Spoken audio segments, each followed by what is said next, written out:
এ বিষয়ে আরো বিস্তারিত জানাতে রিয়াদ থেকে যুক্ত হচ্ছেন প্রবাসী সাংবাদিক শিহাব মোহাম্মদ শাহিন।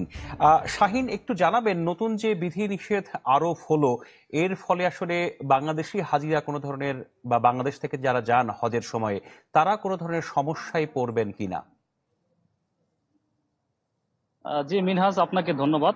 আসলে আপনি যেমনটা জানতে চেয়েছেন, মূলত আগামী বৃহস্পতিবার থেকে শুরু হবে হজের ফ্লাইট। বাংলাদেশ থেকেও আসবে হজের প্রথম ফ্লাইট ইনশাল্লাহ। আহ, এবছর ধর্মপ্রাণ মুসলমানরা পবিত্র হজ পালনের উদ্দেশ্যে যে রওনা দিবেন পবিত্র মক্কা মদিনার উদ্দেশ্যে, প্রস্তুতি বলতে যেমনটা জানা যাচ্ছে এবছর তুলনামূলক এদেশের হজ ওমরা মন্ত্রণালয় বিধিনিষেধ দিয়েছেন। এবার মক্কা মদিনা জেদ্দার বাইরে মুসল্লিরা যেতে পারবেন না, হাজিরা যেতে পারবেন না। এর বাইরে গেলে তাদেরকে আইনের আইনের আয়তা আনা হবে। এছাড়াও রয়েছে কঠোর জেল কিংবা তাদেরকে দেশে প্রেরণ করা হবে। দেশে প্রেরণ করার পর যদিও এর পরে তারা আর কখনো হজের ভিসা পাবেন না।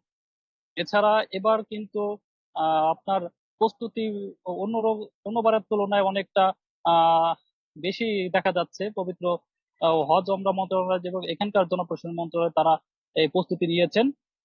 এবার হাজিদের জন্য বিশেষ একটি ট্যাগের ব্যবস্থা করা হয়েছে, একটি কার্ডের ব্যবস্থা করা হয়েছে, যে কার্ড দিয়ে তারা কিন্তু পবিত্র পবিত্র আল্লাহর ঘর যেটি রয়েছে কাবা ঘরে তারা ঢুকতে পারবেন।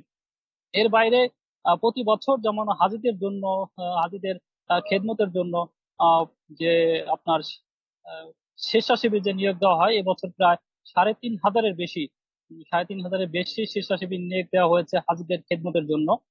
তাছাড়া বাংলাদেশি যারা আছেন অনেকেই দেখা যাচ্ছে ইতিপূর্বে এখানে হজের বিষয়ে এসে তারা বাইরে গিয়ে কাজ করতে থাকেন কিংবা এখানে বসবাস করার জন্য তারা বিভিন্ন অঞ্চলে চলে যান।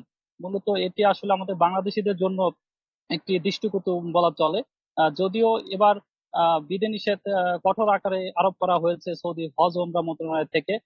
একটা ট্যাগের ব্যবস্থা করা হয়েছে, সেই ট্যাগ দিয়ে আসলে তারা অন্তত আহ, মক্কা মদিনায় তারা আহ, থাকতে পারবেন, এর বাইরে তারা ভ্রমণ করতে পারবেন না। শিহাব, অসংখ্য ধন্যবাদ আপনাকে।